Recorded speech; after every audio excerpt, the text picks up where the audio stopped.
की कोशिश की है। ये हमारे देश के सारे लोगों के लिए गर्व का विषय है। हम लोगों ने, मैंने बात की थी, पहले भी बताया था कि PL 480 हमें मांगना पड़ा था। कहां से मांगना पड़ा था? अमेरिका से मांगना पड़ा था, है ना। हरित क्रांति से हुआ क्या?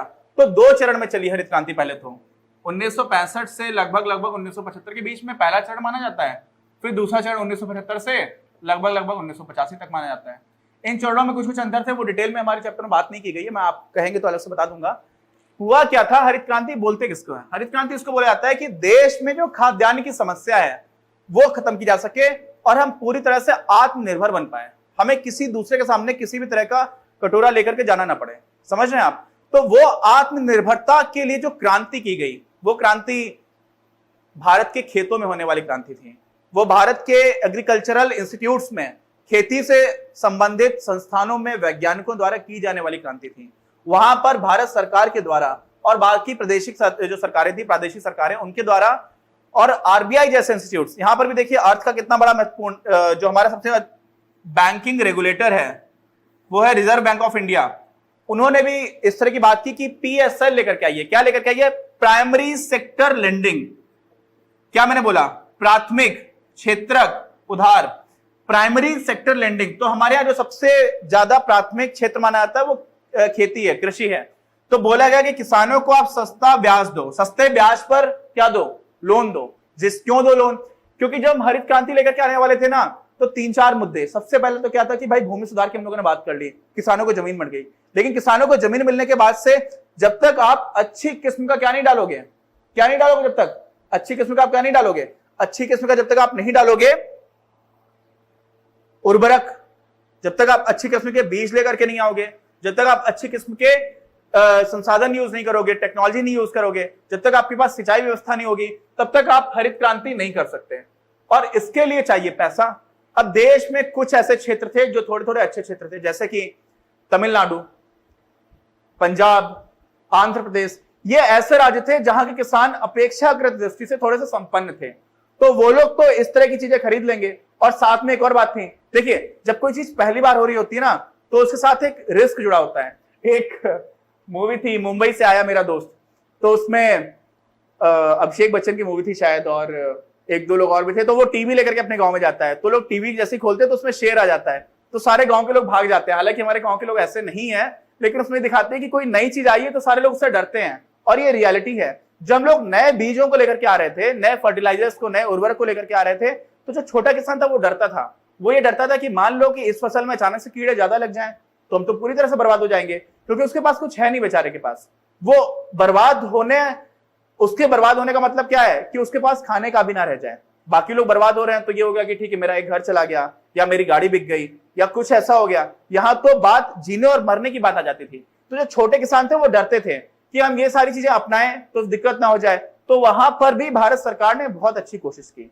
हमारी सरकार ने उनको सस्ते ब्याज पर उनको क्या दिया? लोन मुहैया कराया। फिर कुछ सरकारों ने उनका लोन माफ करने की भी बात की कि अगर नहीं होगा तो माफ भी कर देंगे। इस तरह की बातें भी हुई। लेकिन सौभाग्यवश हमारे वैज्ञानिकों की मेहनत से, हमारे किसानों की मेहनत से पैदावार अच्छी होने लगी। और उसका बेनिफिट क्या मिला? उसका बेनिफिट ये मिला कि उसके बाद, हरित क्रांति के बाद से भारत को कभी भी आयात नहीं करना पड़ा। क्या नहीं आयात करना पड़ा? खाद्यान्न। अभी हम लोग दालें मंगाते हैं, दालें हमारे यहाँ कम होने लगी क्योंकि गेहूं और चावल की पैदावार बहुत ज्यादा बढ़ाते चले गए। और गेहूं और चावल में, खास तौर से गेहूं में बहुत अच्छे से हम लोगों की प्रोडक्टिविटी है, लगभग 4 गुने से ज्यादा बढ़ गई थी। पहले मान लीजिए यहाँ पर 10 कुंटल गेहूं होता था, अब वहां पर उतने में ही 40 होने लगा है। क्यों? क्योंकि हम लोगों ने उर्वरक में कीटनाशकों का भी अच्छा प्रयोग किया। बहुत सारे ऐसे कीड़े थे जो पूरी पूरी फसल बर्बाद कर देते थे, तो हम लोग कीटनाशक भी डालते हैं। उसके कुछ साइड इफेक्ट भी, अगर आप जरूरत से ज्यादा कीटनाशक डाल दोगे तो आपका खाना भी थोड़ा जहरीला हो जाता है। आजकल इस तरह की समस्याएं चल रही है, पेस्टिसाइड, इंसेक्टिसाइड हम लोग उसको इंग्लिश में बोलते हैं। लेकिन आपको समझ में क्या आ रहा है कि हरित क्रांति से सबसे पहली चीज क्या हुई? हमें किसी भी के भी सामने कटोरा फैलाने की जरूरत पड़ना बंद हो गई। और क्या हुआ? था क्या, कैसे हुआ, कब किया गया? तो इसमें 5-6 फैक्टर्स थे। सबसे पहले हम लोग बोलते हैं आगत। आगत समझते हैं, इनपुट्स। इनपुट में क्या क्या चाहिए था आपको? इनपुट में आपको चाहिए था सबसे पहले तो बीज अच्छे हों, जिसको हम लोग बोल देते हैं HYV। H का मतलब होता है हाई, Y मतलब होता है यील्डिंग, YIELDING। यील्डिंग मतलब क्या होता है? पैदावार जो अच्छी कर रहा हो, और वी मतलब वैरायटीज, तो बीज की ऐसी वैरायटी हो जो अच्छी पैदावार कर पाए, वो चाहिए। फिर आपको क्या चाहिए? उर्वरक चाहिए। उर्वरक बोले तो फर्टिलाइजर्स, मतलब यूरिया बहुत चलती है, सारे लोग यूरिया को जानते हैं, जितने भी किसान भाई बहन है ना, सारे लोग जानते हैं। सिर्फ यूरिया ही नहीं होती, और भी उर्वरक होते हैं वो। तीसरा आपको कीटनाशक चाहिए। आपने देखा होगा कभी कभी इसका छिड़काव किया जाता है, ऐसे किसान पहन लेते हैं पीछे पीठ पर, उसके बाद से फिर छिड़काव करते हैं, तो वो क्या होते हैं? कीटनाशक होते हैं, है ना। तो ये सारी चीजें चाहिए। फिर उनको इन सबके साथ साथ सिंचाई भी चाहिए भाई। अभी भी बोला जाता है कि भारत का जो किसान है वो मानसून के साथ जुआ खेलता है। क्यों खेलता है? बारिश अच्छी नहीं हुई तो किसान की फसल बर्बाद, बारिश गलत टाइम पर हो गई तो किसान की फसल बर्बाद। तो वो सारी चीजें ना हो, और कम से कम जब बारिश कम हो रही है उसकी समस्या को हम लोग कैसे भी सुलझा पाए, तो सिंचाई व्यवस्था अच्छी हो, नहरें बनाई जाए, या फिर पानी का अच्छे तरह से यूटिलाइजेशन हो। तो ये सारी चीजें करनी थी। अब ये सारी चीजें यार कोई गरीब इंसान कैसे कर पाता, गरीब किसान कैसे कर पाता? तो उसके लिए क्या किया गया? उसके लिए सरकार ने बोला कि हम आपको सस्ता क्या दिलाएंगे? सस्ता लोन। लोन समझते हैं? उधार, सस्ता उधार दिलवाएंगे आपको, कम ब्याज पर पैसा मिलेगा। और साथ में हमारे वैज्ञानिकों ने इन सारी चीज तैयार की। कौन सी? हाई यील्डिंग वैरायटीज बनाई। फिर हम लोगों ने उर्वरक भी अच्छे अच्छे बनाए। उर्वरक में भी, यूरिया में हम लोगों ने सब्सिडी दी। क्या दी? सब्सिडी। सब्सिडी को क्या बोलते हैं? सहायकी बोलते हैं हिंदी में। सब्सिडी समझते हैं? जैसे मान लीजिए कोई चीजें बनाने में उसको मिल रहा है 100 रुपए, मान लीजिए कि ये है डस्टर, ये बनाने में लग रहा है 20 रुपए, लेकिन सरकार बोलती है कि आप एक गरीब अध्यापक हो और मैं चाहता हूं कि आप बच्चों को पढ़ाओ, तो मैं आपको 20 की जगह 15 रुपए में दे देता हूं। इसका 5 रुपए का खर्चा जो है सरकार देगी तुम्हारी तरफ से। तो उसको हम लोग बोलते हैं क्या? सहायकी। मेरी सहायता की जा रही है आर्थिक रूप से, और उसको इंग्लिश में क्या बोलते हैं? सब्सिडी। क्या बोलते हैं? सब्सिडी। अभी हमारे अगले जो वीडियो बनेगा ना उसमें यही टॉपिक रहेगा कि सब्सिडी को लेकर के बड़ी बहस जा रही है आज देश में कि सब्सिडी मिलनी चाहिए या नहीं मिलनी चाहिए। बहुत सारी चीजें जिसमें सरकार सब्सिडी देती है, कभी कभी बहुत सारी चीजें ऐसी है जो बहुत जरूरतमंदों की मानी आती हैं। तो इससे हुआ क्या? इन सारी चीजों से हुआ क्या? हमारे देश में खाद्यान्न बढ़ने लगा। और खाद्यान्न बढ़ने का सिर्फ ये फायदा नहीं हुआ, देखिए देश के स्तर पर तो ये हो गया कि हम किसी दूसरे से कुछ मांगना जो था, हमें कटोरा फैलाने की जरूरत नहीं पड़ती थी। लेकिन देश के लोगों की जिंदगी कैसे बदली, ये समझना बहुत जरूरी है। देखो देश क्या है? देश सिर्फ जमीन नहीं है, निश्चित रूप से जमीन बहुत महत्वपूर्ण हिस्सा है, लेकिन देश वहां के लोग भी हैं।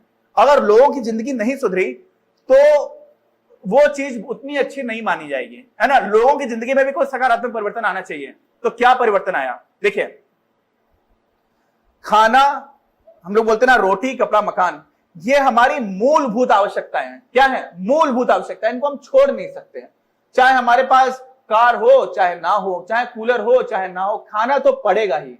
अब अगर देश में खाना बहुत कम हो रहा है, उपज बहुत कम हो रही है, तो खाना है कम, खाने वाले हैं ज्यादा, तो उसको तो छोड़ भी नहीं सकते। अमीर लोग जो है वो क्या करेंगे? वो लोग तो खाना खरीद लेंगे महंगा महंगा, लेकिन जो मिडिल क्लास आदमी है, जो लोअर मिडिल क्लास आदमी है, जिसके पास बहुत ज्यादा पैसे नहीं है, वो क्या करेगा? वो अपनी इनकम का बहुत बड़ा हिस्सा खाने को खरीदने में खर्च कर देगा। क्या करेगा? क्यों? मान लीजिए वो 7,000 रुपए कमाता है महीना, ठीक। अब 7,000 में पता चल रहा है कि 5,000 रुपए तो सिर्फ खाने में खर्च हो जा रहे हैं, और ये ऐसा खर्चा है जो उसे करना ही पड़ेगा। खाना तो खाएगा ही ना, नहीं तो मर जाएगा यार। कार नहीं लेगा चलेगा, एसी नहीं होगा चलेगा, लेकिन खाना तो खाना पड़ेगा। और अगर खाना ही सब मिला करके खाद्यान्न बहुत कम है तो क्या होगा? अमीर लोगों का तो काम चल जाएगा।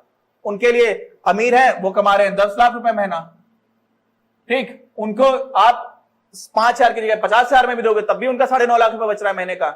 ये तो बेचारे जो गरीब लोग हैं यार, जिनके पास बहुत ज्यादा पैसा नहीं है, थोड़ा थोड़ा काम कर रहे हैं, उन लोगों को बहुत कठिनाई होती थी। और खाद्यान्न में बहुत महंगाई बनी रहती थी, हर चीज बहुत महंगी मिलती थी। लेकिन अब खाद्यान्न हो गया बहुत ज्यादा, सारे इतना गेहूं है देश में जितने खाने की जरूरत है उससे ज्यादा हो रहा है। हम दूसरे देश को भी गेहूं भेज रहे हैं, और अंग्रेजों की जैसी स्थिति नहीं है कि देश में नहीं है उसके बाद भी भेज रहे हैं। हमारे यहाँ इतना ज्यादा हो गया कि हम और लोगों को भेज रहे हैं कि लो तुम भी ले जाओ, तुम भी ले जाओ। तो हमारे देश के बाजारों में खाद्यान्न उतना महंगा नहीं रहा। और जब खाद्यान्न महंगा नहीं रहा ना, जब आदमी की मूलभूत आवश्यकताएं पूरी होने लग जाती है ना, उसके बाद ही जो उसका जीवन स्तर है उसमें सुधार होता है, समझ रहे हैं। उसके बाद वो सोचता है कि लो अब मेरे पास थोड़ा पैसा बचने लगा है तो मैं अपनी बेटी को शिक्षा भी दे देता हूं। तो वो सोचने लगता है कि अब मैं थोड़े अच्छे कपड़े भी खरीद लेता हूं। तो वो सोचता है कि अब मैं अपने जो कच्ची छत पड़ी हुई थी मेरे घर पे उसको मैं पक्का करा लेता हूं। तो वो सारे काम कैसे स्टार्ट हुए? तो इसके होते क्या, रिपल इफेक्ट होते हैं। जैसे भूकंप आता है ना, क्या होता है भूकंप? तो भूकंप के बाद उसका ट्रेमर्स फील किए जाते हैं।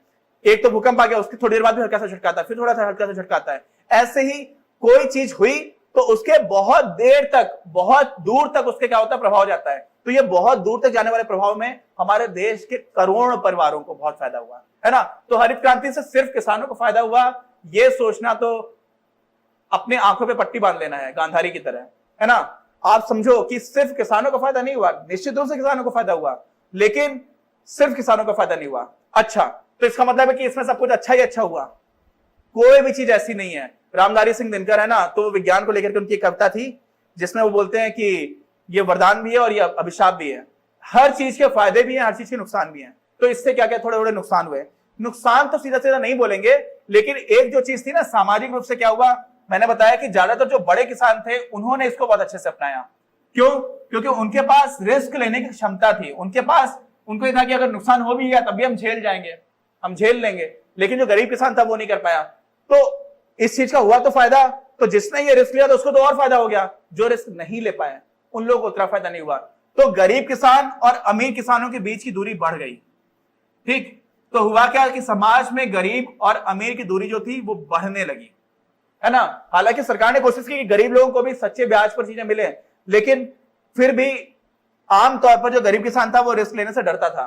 दूसरी चीज क्या हुई, ये मैंने आपको बताया था कहां कहां पर हुआ। पंजाब में हुआ, आंध्र प्रदेश में हुआ, तमिलनाडु में हुआ, उड़ीसा, बिहार, झारखंड, उत्तर प्रदेश, पश्चिमी उत्तर प्रदेश छोड़ दो, पूर्वी उत्तर प्रदेश, पश्चिमी उत्तर प्रदेश में भी हरित क्रांति का प्रयोग किया गया था और सफल भी हुआ था। तो जो हमारे देश के पहले से ही गरीब क्षेत्र थे वो और गरीब हो गए। मतलब उनकी प्रगति उतनी अच्छी नहीं हो पाई, वो गरीब और नहीं हो गए, लेकिन वो बहुत धीरे धीरे बढ़ पाए। जिनके पास पहले से ज्यादा पैसा था, पंजाब था, आंध्र प्रदेश था, आपका तमिलनाडु था, पश्चिमी उत्तर प्रदेश था, पश्चिमी उत्तर प्रदेश में फिर भी, है ना, हरियाणा है, ये ऐसी जगह थे जहां के किसान अपेक्षाकृत रूप से थोड़े संपन्न थे। तो इनमें और ज्यादा फायदा होने लगा। क्यों? क्योंकि इन्हीं लोगों ने ये काम करके देखा था। तो हमारे देश में एक जो रीजनल यानी कि क्षेत्रीय स्तर पर जो गैप था वो और बड़ा होने लगा। तो ये एक कमी हुई। तीसरी कमी क्या हुई कि हम लोगों ने उर्वरक के नाम पर, वो हम लोग सब्सिडी की बात तो आगे करेंगे, लेकिन जहां पर सरकार सस्ती सब लोगों को उर्वरक देने लगी, सस्ती यूरिया देने लगी, तो जहां जरूरत नहीं वहां भी हम यूरिया डालने लगे। तो उससे कई जगह पर जमीन के, को हम लोग उसको बोलते हैं इंग्लिश में सैलिनेशन, क्या बोलते हैं, जमीन की जो उर्वरक क्षमता थी ना वो खराब होने लगी कई जगह पर, है ना। और ये सारे चैलेंजेस हमारे लिए बनकर के आने लगे। और एक और चीज हुई, कीटनाशकों का हम लोग बहुत ही ज्यादा प्रयोग करना स्टार्ट कर चुके थे। कीटनाशक इतना ज्यादा डालने लगे, जितने की जरूरत नहीं उससे ज्यादा डाल दोगे तो खाना जहरीला होने लगा। तो कुछ उसके नुकसान भी हुए, लेकिन फिर भी अगर आप फायदे से कंपेयर करोगे तो नुकसान, फायदा इतना है, नुकसान इतना सा है। और वो नुकसान ऐसा नहीं कि दूर नहीं किया जा सकता, उसको हम दूर कर सकते हैं। और आगे आने वाले वर्षों में उसको दूर करने की कोशिश भी की गई और आज भी वो कोशिश जारी है। इसी अध्याय को हम अपने अगले वीडियो में कंटिन्यू करेंगे, जिसमें हम लोग सब्सिडीज की बात करेंगे। किसकी? सहायकी की। मिलते हैं अगले वीडियो में।